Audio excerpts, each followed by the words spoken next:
In the world of popular music, some names just feel eternal. Diana Ross. Michael Jackson. They don't just represent an era of music, they represent a total shift in our culture. For decades, their relationship has been a source of endless fascination, a story told in whispers and tabloid headlines. Was it a mentorship? A friendship? An obsession? A love story? The story has been mythologized by fans and picked apart by the media, but the real story, the one that existed away from the cameras, has always felt just out of reach, fiercely guarded by the one person who knew it best, for most of her life. Diana Ross has been famously private, a woman known for her loyalty to the people she loves. She's stayed mostly silent on the deepest truths of her connection to Michael Jackson. But what if she hasn't been silent at all? What if she has been telling us the truth all along, not in some big, bombshell interview, but through a lifetime of carefully chosen words, powerful gestures, and unwavering support? Tonight, we aren't waiting for a new confession. We are piecing together the evidence that's been hiding in plain sight. We are connecting the dots from her earliest days at Motown to her most recent, candid moments. We are finally assembling the puzzle of Diana Ross's truth about Michael Jackson, the raw, unfiltered story of the vulnerable soul she discovered, mentored, protected, and perhaps, loved more than anyone ever truly knew. This is the story of what really happened, told through her eyes. To understand their beginning, you have to go back to the heart of 1960s Detroit, Hitsville, USA, the home of Motown Records. This wasn't just a label, it was a hit-making factory, a cultural force engineered by the visionary Berry Gordy. And in this kingdom of soul, Diana Ross was the undisputed queen. As the lead singer of the Supremes, she was the elegant face and voice of Motown's massive crossover appeal. She was the label's crown jewel, polished and fiercely protected by Gordy himself. Into this world walked a force of nature that no one, not even Berry Gordy, could have seen coming: the Jackson 5. 5 brothers from Gary, Indiana, with an electrifying stage presence. And at the center of it all was a boy, just 11 years old, with the voice of an angel and the command of a veteran performer. His name was Michael. Their first official meeting has become Motown legend. It wasn't just his talent that struck Diana, though that was undeniable. She saw something deeper, what she would later describe as a profound vulnerability mixed with a flicker of genius. It was a combination that would define his entire life, and Diana Ross was one of the very first people to see it. Berry Gordy, a marketing master, immediately saw the magic in linking his reigning queen with his new princes. The group's debut album was titled Diana Ross Presents the Jackson 5. While Gordy had technically discovered them, this branding was a masterstroke. It gave the new group a stamp of approval from music royalty, forging a public link between Ross and the young Michael Jackson from the very first note. But behind the scenes, the connection was already becoming much more personal. When the Jackson family moved to California, Michael even lived with Diana for about a year. Still only in her mid-20s herself, she stepped into a role that was part mentor, part big sister. She guided Michael and his brothers through the dizzying new world of fame, teaching them how to handle the press and survive the often brutal landscape of the entertainment business. In those early days, a foundation was laid, a bond forged not in the spotlight, but in the quiet moments. She saw past the incredible talent to the little boy carrying a huge burden. She has described him as being like one of her own children, a statement that points to the powerful, protective instinct she felt for him right from the start. The world saw a superstar presenting a new act. Diana Ross saw a sensitive soul that needed protecting. And that truth would shape everything that came next. As the 1970s arrived, the seeds planted at Motown blossomed into two of the most spectacular careers in music history. Diana launched a massive solo career, becoming an icon of music, film, and fashion. Michael and his brothers became a global sensation before he started to emerge as a singular talent. Their worlds were getting bigger, but their bond only seemed to deepen, evolving into one of the most talked about relationships in Hollywood. the public fascination hit a new high in 1978 with the film musical The Wiz. An all-black retelling of The Wizard of Oz, the film cast Diana as Dorothy and Michael as the Scarecrow. On screen, their chemistry was electric. He was the lovable friend, looking up at her with pure adoration. She was the caring, guiding force leading him on a journey. The lines between their on-screen roles and off-screen dynamic seemed to completely blur. For many, this wasn't acting, it was a window into their real connection. It was around this time that Michael, now a young man, began to publicly declare just how deep his feelings for Diana ran. In interviews, he spoke about her with a kind of worship. In a now famous 1982 interview with Ebony magazine, he was asked about any special black ladies in his life. He replied, "It's Diana Ross. I love her." When the interviewer asked if he meant it in a big sister way, he was clear, "No, that's not what I mean," alluding to wanting to marry her. In his 1988 autobiography, Moonwalk, he admitted he was hurt and jealous when she married businessman Arne Ness Jr., writing, "I've always loved Diana and always will." He described her as a mother, sister and lover all combined in one. These weren't the words of a casual friend. This was a profound love from a man who grew up with Diana Ross as his guiding star. But how did she see it? Based on all the available evidence, it appears her feelings, while deeply loving, were always more maternal and protective. She acknowledged his adoration but never seemed to return it romantically. This created what insiders have called an unspoken tension, a dynamic of unrequited love from him and protective affection from her. This complex energy was on full display at their public appearances. At the 1981 American Music Awards, their interaction said it all. He was shy and deferential, while she was confident and playful. It was clear she was his idol. As she once said herself, his aura is only about love. So, what was the truth of this golden era? It seems Michael saw in her everything he aspired to be, glamorous, talented, and graceful. He saw a safe harbor in the storm of fame. Diana, in turn, still saw the brilliant but fragile boy she'd known since he was a child. She seemed to understand the crushing loneliness that came with his level of superstardom. She once spoke of late-night calls where a vulnerable Michael would ask if he was still loved as a person, not just a star. He never stopped being that little boy who just wanted someone to hold his hand. She recalled that it wasn't a conventional romance.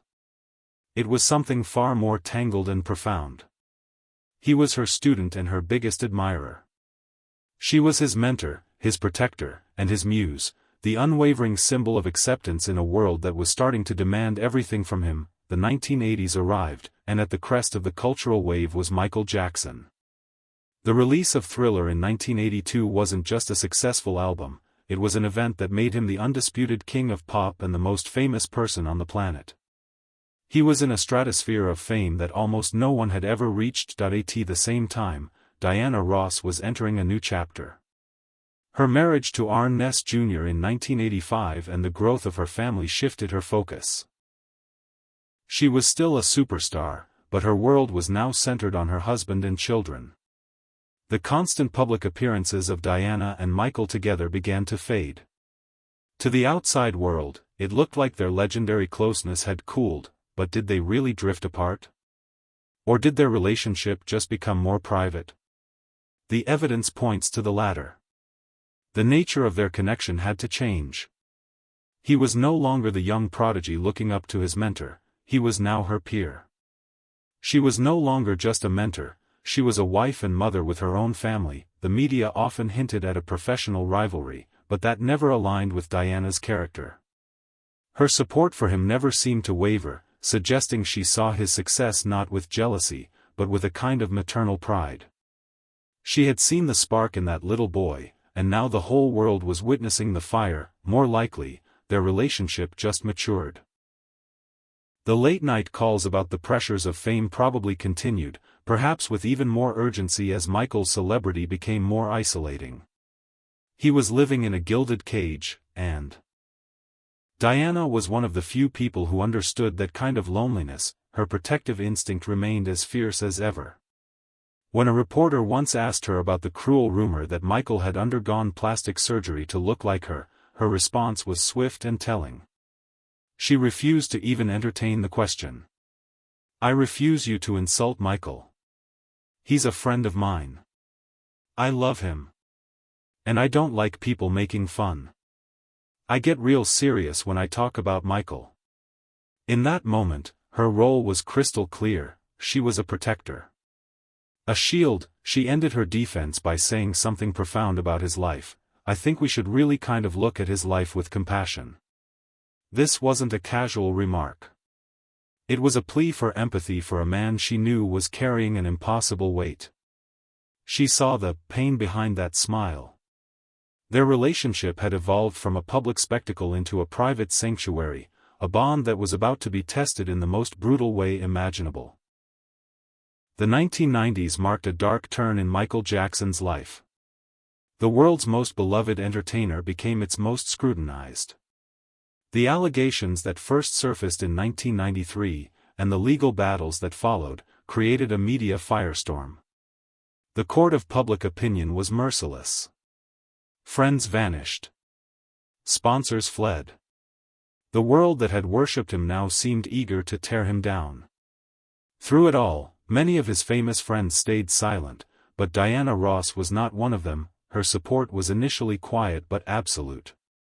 When Michael collapsed from dehydration and stress during rehearsals for an HBO special in 1995, Diana was one of the first people to rush to his hospital bedside. Eyewitnesses described her as looking deeply distraught, holding his hand for hours, a silent, powerful gesture of loyalty when he needed it most. Her most public act of defense, however, came much later. In 2019, the controversial documentary Leaving Neverland was released, reigniting the most serious allegations against him. A new generation was being introduced to Michael Jackson not as a genius, but as a monster. The public debate was toxic, and defending him meant facing intense backlash. It was in this hostile climate that Diana Ross broke her silence. On March 23, 2019, she took to Twitter and sent a message that echoed around the world. It was short, powerful, and deeply personal. She wrote, "This is what's on my heart this morning. I believe and trust that Michael Jackson was and is a magnificent, incredible force to me and to many others. Stop in the name of love." Think about the weight of that statement. This wasn't just a generic message of support. By using the phrase, "stop in the name of love," she was invoking one of her most iconic songs. She was putting the full weight of her own legacy on the line to shield his. It was an audacious act of loyalty. She wasn't just defending a friend, she was using her own cultural capital as a weapon against his detractors. The statement was carefully worded. She didn't address the specific allegations. Instead, she spoke to his character as she knew it, calling him a magnificent, incredible force. This was her truth, the truth of a relationship that spanned nearly half a century. The backlash was immediate. She was criticized for being out of touch, yet she never wavered. She didn't delete the tweet or issue an apology like other celebrities had. Her statement stood as a testament to an absolute and unconditional loyalty. She had always been his shield, and even in death, she would not put it down. On June 25, 2009, the world stopped. Michael Jackson was dead. For Diana Ross, it was the loss of what she called a treasured part of my world, part of the fabric of my life. In the chaotic aftermath, Diana chose to grieve privately. She didn't attend the massive public memorial, explaining in a statement, "Michael was a personal love of mine. I have decided to pause and be silent. This feels right for me." She was choosing to honor their private bond, not the public spectacle, but the most stunning testament to their relationship was yet to come. When Michael Jackson's will was made public, it contained a provision that silenced all speculation about his trust in her. The will named his mother, Catherine Jackson, as the legal guardian of his 3 children, Prince, Paris, and Blanket. But it named only one person as the alternate guardian should his mother be unable to serve. That person was Diana Ross. This was his final word. More than any song or interview, this single line in a legal document spoke volumes. He still saw her as the ultimate protector, the one person outside his immediate family he trusted to raise his children. He saw her as family. The boy she had mentored had become a man who wanted her to care for his own children. In the years since, Diana has honored this sacred trust with quiet dignity. During a family dispute in 2012, when Katherine Jackson temporarily lost guardianship, legal notifications were sent to Ross. Reports from that time stated that Ross was prepared to step in if needed, vowing to care for the children. More recent reports from early 2025 suggest she remains a figure of support in their lives. An insider claimed that Michael's kids are a constant concern for her and that she was especially worried about Paris's mental health after her father's death and was fiercely protective over the youngest, BG. This promise wasn't without its own challenges. Reports claimed there was early tension with Katherine Jackson, who may have felt threatened by Diana's designated role. But even that seems to have healed, with a source in February 2025 claiming that Diana had visited Katherine to clear the air and make peace, assuring her she never intended to interfere. Her own recent reflections have only served to humanize the man the world turned into a myth. Now in her 80s, she described him as a vulnerable, deeply sensitive soul who longed for unconditional love. Her voice trembled as she reportedly said, "He wasn't a ghost or a headline or a cautionary tale. He was Michael. He was love. And he was mine in a way that can't be explained." This brings her story full circle, back to the little boy with the old soul she felt compelled to protect from the very beginning. So, what is the truth that Diana Ross has finally told? It isn't some shocking secret. The title of this video is, in a way, a trick question. She hasn't just finally told the truth, she's been living it for over 50 years. Her truth is a saga told through her actions. It's in the way she took a group of boys from Indiana under her wing.